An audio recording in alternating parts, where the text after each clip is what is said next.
অবকরণ করলে বিচারের মাঠে মুক্তি সুনিশ্চিত সেই বিশ্বনবী মুহাম্মদ সাল্লাল্লাহু আলাইহি ওয়াসাল্লামের উপর শান্তির দ্বারা বর্ষিত হোক। আমরা বলি আল্লাহুম্মা সাল্লি আলাইহি আল্লাহুম্মা বারিক আলাইহি। আল্লাহু আকবার, আল্লাহু আকবার, লা ইলাহা ইল্লাল্লাহু, আল্লাহু আকবার, আল্লাহু আকবার, ওয়ালিল্লাহিল হামদ। আল্লাহু আকবার, আল্লাহু আকবার, লা ইলাহা ইল্লাল্লাহু, আল্লাহু আকবার, আল্লাহু আকবার, ওয়ালিল্লাহিল হামদ। আল্লাহু আকবার, আল্লাহু আকবার, লা ইলাহা ইল্লাল্লাহু, আল্লাহু আকবার, আল্লাহু আকবার, ওয়ালিল্লাহিল হামদ। সম্মানিত উপস্থিতি, যারা উঠে চলে যাচ্ছেন, আমি বিনীত অনুরোধ করছি, একজনও এই মাঠ থেকে চলে যাবেন না। এখানে আসার দায়িত্ব আপনাদের, এখান থেকে ছেড়ে দেওয়ার দায়িত্ব আমার। বৈঠক ভঙ্গে দোয়া পাঠ না করা পর্যন্ত কেউ যদি এই মাঠ ত্যাগ করে, তাহলে এটা হবে চূড়ান্ত বেয়াদবি। আপনি ঈদের সালাতকে কি মনে করেন?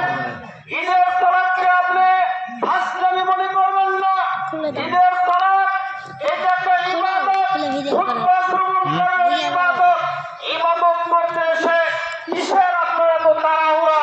কেন আপনি চলে যাবেন? খবরদার এই মাঠ ত্যাগ করবেন না। বৈঠক ভঙ্গে দোয়া পাঠ না করা পর্যন্ত। আমি আপনাদের সামনে পবিত্র কোরআন থেকে ছোট্ট একটি সূরা, সূরাতুল আসর তেলাওয়াত করেছি। এই সূরাকে সামনে রেখে এই সূরার যে শিক্ষা, এই শিক্ষা সংক্রান্ত আপনাদের সামনে গুরুত্বপূর্ণ কিছু নসিহত, উপদেশমূলক আলোচনা করে আমি আমার বক্তব্য শেষ করব। সম্মানিত উপস্থিতি, আমরা আবারও মহান আল্লাহ তাআলার শুকরিয়া আদায় করি। এই মুহূর্তে, এই সময়ে আল্লাহ আমাদেরকে হাসপাতালের বিছানায় রাখেননি। কত মানুষ হাসপাতালের বিছানায়, ক্লিনিকের বিছানায় মৃত্যু যন্ত্রণায় ছটফট করছে। জটিল ও কঠিন রোগে আক্রান্ত হয়ে তারা চিকিৎসাধীন অবস্থা আছে। ঈদের সালাত করতে পারছে না।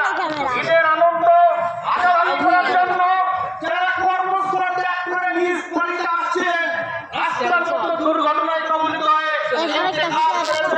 অনেকে আহত হয়ে হাসপাতালে চিকিৎসাধীন অবস্থা আছেন। আলহামদুলিল্লাহ, আমরা তো তাদের চেয়ে অনেক ভালো আছি। আল্লাহ আমাদেরকে সুস্থ রেখেছেন, ভালো রেখেছেন, ঈদের সালাত আদায় করার তৌফিক দিলেন। যেই আল্লাহ আমাদেরকে ভালো রাখলেন, আমরা কি সেই আল্লাহর শুকরিয়া আদায় করবো না? আমরা আবারও মন খুলে বলি সবাই আলহামদুলিল্লাহ, সুবহান আলহামদুলিল্লাহ। সম্মানিত উপস্থিতি, আমরা মানুষ, এটা আমাদের প্রথম পরিচয়। আল্লাহ রাব্বুল আলামিন এই পৃথিবীতে আমাদেরকে মানুষ হিসেবে সৃষ্টি করেছেন। এটা আমাদের সৃষ্টিগত পরিচয়। আল্লাহ অসংখ্য প্রাণী সৃষ্টি করেছেন, তার মধ্যে আশরাফুল মাখলুকাত, সৃষ্টির সেরা জীব হিসেবে আমাদেরকে সৃষ্টি করেছেন মানুষ হিসেবে। আল্লাহ আমাদেরকে ভালো মতো বোঝার ক্ষমতা দিয়েছেন। আল্লাহ আমাদেরকে সুন্দর দেহ, সুন্দর আকৃতি দিয়ে সৃষ্টি করেছেন। এই দিক থেকে আমরা হলাম প্রথম পরিচয় আমাদের, আমরা মানুষ।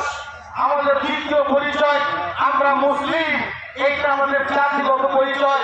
পৃথিবীর সকল মানুষই মুসলিম নন, কিন্তু সকল মুসলিমই মানুষ। অর্থাৎ সকল মানুষের মধ্যে মুসলমান আমরা যারা, আমরাও মানুষ। এটা আমাদের জাতিগত পরিচয়, আমরা মুসলিম জাতি। আমাদের আরো একটা পরিচয় আছে, সেটা হচ্ছে আমরা আহলে হাদিস। এইটা আমাদের বৈশিষ্ট্যগত পরিচয়। আমরা পবিত্র কোরআন ও সহিহ হাদিসের অনুসারী। আমরা পবিত্র কোরআন ও সহিহ হাদিসকে মেনে নিয়ে তত অনুযায়ী আমল করি। এই জন্য আমরা আহলে হাদিস বা আহলুল হাদিস, এইটা আমাদের বৈশিষ্ট্যগত পরিচয়। মনে রাখবেন কথা, একজন আহলে হাদিসের দুইটি পরিচয় আছে, দুইটি বৈশিষ্ট্য আছে। এক, আকীদার ক্ষেত্রে বিশ্বাসের দিক দিয়ে শিরকের বিরুদ্ধে আপোষহীন তাওহীদপন্থী একজন আহলে হাদিস কখনো শিরক করতে পারে না। আমরা সূরা ফাতিহা পড়া মানুষ, ইমামের পিছনে হোক আর একা হোক, ফরজ সালাতে হোক আর নফল সালাতে হোক, সুন্নাত সালাতে হোক আর ইতিহাস সালাতে হোক, সালাতের সালাতে হোক আর নফল সালাতে হোক, প্রত্যেক সালাতে প্রত্যেক রাকাতে আমরা সূরা ফাতিহা পড়ি না? আমরা সূরা ফাতিহার আয়াত তেলাওয়াত করি, ইয়্যাকা না'বুদু ওয়া ইয়্যাকা নাস্তাঈন। আল্লাহ, আমরা একমাত্র তোমারই ইবাদত করি এবং তোমার নিকটে সাহায্য চাই। এই মানুষ কখনো কোনো মাজারে গিয়ে সাহায্য চাইতে পারে না, কোনো পীর সাহেবের কাছে সাহায্য চাইতে পারে না, কারণ আমরা আল্লাহর কাছে সাহায্য চাই। এইটা হচ্ছে আমাদের 1 নাম্বার বৈশিষ্ট্য। আমরা কখনো শিরকের সাথে আপোষ করব না। শিরককে শিরক বলে ছেড়ে, তাওহীদকে তাওহীদ বলে ছেড়ে, তাওহীদের প্রতি অটল থাকতে হবে। আমাদের 2 নাম্বার বৈশিষ্ট্য, আমলের ক্ষেত্রে, কর্ম সম্পাদন করার ক্ষেত্রে বিদআতের বিরুদ্ধে আপোষহীন সুন্নাতপন্থী। আমরা কখনো বিদআতের সাথে আপোষ করব না। আজ থেকে প্রায় 1450 বছর পূর্বে ইসলাম কমপ্লিট হয়েছে। এই কমপ্লিট ইসলামের মধ্যে, কমপ্লিট জীবন ব্যবস্থার মধ্যে নতুন করে কোনো বিধান তৈরি করার, কোনো বিধান বাদ দেওয়ার, সংযোজন করার, বিয়োজন করার অধিকার কোনো রাষ্ট্রপতি, প্রধানমন্ত্রী, মন্ত্রী, এমপি, চেয়ারম্যান, মেম্বার, মাদ্রাসার ছাত্র, কোনো পীর সাহেব, কোনো ইমাম সাহেব, কাউকে ইসলাম নিয়ে মত পরিবর্তন ক্ষমতা দেওয়া হয়নি। ইসলাম যে গলিতে এসেছে সেই গলিতে আমাদেরকে মেনে নিয়ে ইসলাম ভিত্তিক জীবনযাপন করতে হবে। এটা আহলে দ্বিতীয় বৈশিষ্ট্য। সমাজ উপস্থিতি তারপরেও, আমরা জানার পরেও, বোঝার পরেও আমরা দিন দিন ভুল করে যাচ্ছি। এই দিক থেকে পৃথিবীর মানুষ 4 ভাগে বিভক্ত। এজন্যই মহান আল্লাহ পাক রব্বুল আলামিন পবিত্র কোরআনে সূরা আসরের মাধ্যমে পরিষ্কারভাবে জানিয়ে দিয়েছেন, বিসমিল্লাহির রহমানির রহিম, ওয়াল আসর, যুগের কসম, সময়ের কসম, ইন্নাল ইনসানা লাফি খুসর। নিশ্চয় পৃথিবীতে যত মানুষ আছে সকল মানুষই ক্ষতিগ্রস্ত। পৃথিবীর সমস্ত মানুষই বিপদগামী, পৃথিবীর সকল মানুষই ক্ষতিগ্রস্ত। কিন্তু আসলে কি তাই? না, পৃথিবীর সকল মানুষ ক্ষতিগ্রস্ত নয়। আল্লাহ রাব্বুল আলামিন সকল মানুষদের থেকে 4টি বৈশিষ্ট্য তাদের আছে, 4টি আমল যারা করে তাদেরকে আলাদা করেছেন। তারা বাদ দিয়ে আর যারা আছে সবাই ক্ষতিগ্রস্ত। সেই 4টি বৈশিষ্ট্যের অধিকারী তারা, ইন্নাল ইনসানা লাফি খুসর ইল্লাল্লাযীনা আমানু ওয়া আমিলুস সালিহাত ওয়া তাওয়াসাউ বিল হাক্কি ওয়া তাওয়াসাউ বিস সাবর। যারা আল্লাহর প্রতি ঈমান আনে তারা কখনো ক্ষতিগ্রস্ত নয়। 2, যারা সৎ আমল করে, ভালো আমল করে তারা ক্ষতিগ্রস্ত নয়। 3, যারা সর্বদাই হকের প্রতি অবিচল থাকে, সত্য মেনে নেয়, সত্যের প্রতি অবিচল থাকে, অটল থাকে, তারা ক্ষতিগ্রস্ত নয়। 4, যারা বিপদে আপদে পড়ে ধৈর্য ধারণ করে, ধৈর্যের দাওয়াত দেয়, তারা ক্ষতিগ্রস্ত নয়। এই জন্য আমরা গবেষণা করে যেটা উপলব্ধি করতে পেরেছি, পৃথিবীতে 4 শ্রেণীর মানুষ আছে। 5 শ্রেণী, 4 শ্রেণী। এক নম্বর শ্রেণীর মানুষ তারাই যারা আল্লাহকে বিশ্বাস করে, বিশ্বাস অনুযায়ী আল্লাহর ইবাদত করে, যারা আল্লাহকে এক বলে মেনে নেয়, যারা আল্লাহর সাথে কাউকে শরীক করে না, যারা অদৃশ্যের প্রতি বিশ্বাস স্থাপন করে। এ মর্মে মহান আল্লাহ বলেন, আল্লাযীনা ইউমিনুনা বিল গায়ব ওয়া ইউকিমুনাস সালাতা ওয়া মিম্মা রাযাকনাহুম ইউনফিকুন। তাই বিশ্বাসী যারা অদৃশ্যের প্রতি ঈমান আনে, যারা আল্লাহকে না দেখে আল্লাহর প্রতি বিশ্বাস স্থাপন করে, তারা হচ্ছে ঈমানদার। যারা সালাত প্রতিষ্ঠা করে তারা হলো ঈমানদার। যারা আল্লাহর দেওয়া সম্পদ আল্লাহর পথে দান করে তারা হলো ঈমানদার। যারা আল্লাহ যা নাযিল করেছেন নবীর উপর পবিত্র কোরআন, সেই কোরআনের প্রতি যারা বিশ্বাস করে তারা ঈমানদার। যারা আমাদের নবীর আগে অন্য নবীর প্রতি, রাসূলের প্রতি যে কিতাবগুলো নাযিল হয়েছিল, তাওরাত, জাবুর, ইনজিল, এই কিতাবগুলোর প্রতি যারা ঈমান আনে তারা হচ্ছে ঈমানদার। এবং যারা পরকালের প্রতি, আখিরাতের প্রতি বিশ্বাস স্থাপন করে তারা হলো ঈমানদার। এই ঈমান যারা এনেছে এবং এই ঈমানের ভিত্তিতে যারা ইবাদত তারা কখনো ক্ষতিগ্রস্ত আমরা নয়। না তুললে এরা হচ্ছে ঈমানদার। আল্লাহ এদের ব্যাপারে বলেছেন, উলাইকা লাহুম মির রাব্বিহিম ওয়া উলাইকা হুমুল মুফলিহুন।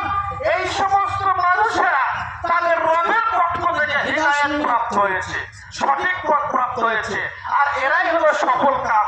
সফল কাম মানে এরা জান্নাতি, এরা জান্নাতে যাবে। পৃথিবীতে যারা 1 নম্বর শ্রেণীর মানুষ, যারা ঈমান আনে এবং ঈমান অনুযায়ী আমল করে, তারা জান্নাতি, যারা 1 নম্বর শ্রেণীর মানুষ। পৃথিবীর 2 নম্বর শ্রেণীর মানুষ তারাই যারা আল্লাহকে বিশ্বাস করে কিন্তু বিশ্বাস অনুযায়ী আল্লাহর ইবাদত করে না। এরা হচ্ছে 2 নম্বর শ্রেণীর মানুষ। আল্লাহ এই মানুষদের ব্যাপারে বলেছেন, ওয়া মিনান নাসি মান ইয়াকুলু আমান্না বিল্লাহ ওয়া বিল ইয়াউমিল আখির ওয়া মা হুম বিমুমিনিন। তোমাদের সমাজে, তোমাদের গ্রামে, তোমাদের মহল্লায়, তোমাদের এলাকায় এমন কিছু কিছু মানুষ আছে যারা বলে যে আমরা আল্লাহকে বিশ্বাস করি, আমরা পরকালকে বিশ্বাস করি, কিন্তু আসলে তারা বিশ্বাসী নয়, আসলে তারা ইমানদার নয়। এই কথা তাদের মৌখিক কথা মাত্র। যদি বাস্তবে তারা বিশ্বাসী হতো তাহলে বিশ্বাস অনুযায়ী আল্লাহর ইবাদত করতো। সমাজে আছে না এরকম মানুষ যে নামাজ না পড়লাম আমার ইমান ঠিক আছে, নামাজ না পড়লাম আমার মন ঠিক আছে। আর বেটা, তোমার নামাজই নাই তো ইমান ঠিক থাকবে কিভাবে, তোমার মন ঠিক থাকবে কিভাবে? এই সমস্ত অদ্ভুত কথা বলে বিভ্রান্ত করা যাবে না, নিজেও ক্ষতিগ্রস্ত হওয়া যাবে না। তাহলে সমাজের 2 নম্বর মানুষ তারা যারা আল্লাহকে বিশ্বাস করে কিন্তু ইবাদত করে না, বিশ্বাস অনুযায়ী আল্লাহর ইবাদত করে না। এরা হচ্ছে ফাসিক, এরা মিথ্যুক, এদের জন্য জাহান্নাম রেডি হয়ে আছে। সমাজের 3 নম্বর মানুষ তারাই যারা আল্লাহকে বিশ্বাস করে, বিশ্বাস অনুযায়ী আল্লাহর ইবাদতও করে। পার্থক্য বুঝলেন? আল্লাহকে বিশ্বাস করে, বিশ্বাস অনুযায়ী আল্লাহর ইবাদতও করে, কিন্তু মাঝে মাঝে করে, মাঝে মাঝে করে না। ইবাদত করলেও কোরআন ও সহিহ হাদিস অনুযায়ী করে না। এরা হচ্ছে মুনাফিক এবং বিদআতি। মুনাফিক কেন? এই যে মাঝে মাঝে ইবাদত করে, মাঝে মাঝে করে না। রমাদান মাস অতিবাহিত হয়ে গেল, রমাদান মাসে মসজিদে মুসল্লির কোনো অভাব নেই, প্রথম দিকে ব্যাপক মুসল্লি। রমাদান মাস আস্তে আস্তে দিন বৃদ্ধি পায়, মুসল্লিও কমে যায়। এই যে রমাদান চলে গেল, আজকে শাওয়ালের 1 তারিখ, ঈদের দিন, দেখবেন এখন থেকেই মসজিদে মুসল্লি পাওয়া যাবে না। তাহলে আপনার জন্য কি শুধু রমাদান মাসের সালাতটা বড় ছিল এবং জুমার দিন মসজিদ পরিপূর্ণ মুসল্লি হয়? আপনাদের জন্য কি শুধু জুমার দিনের সালাতটা ফরজ? না, ইবাদত করতে হবে যথাযথভাবে।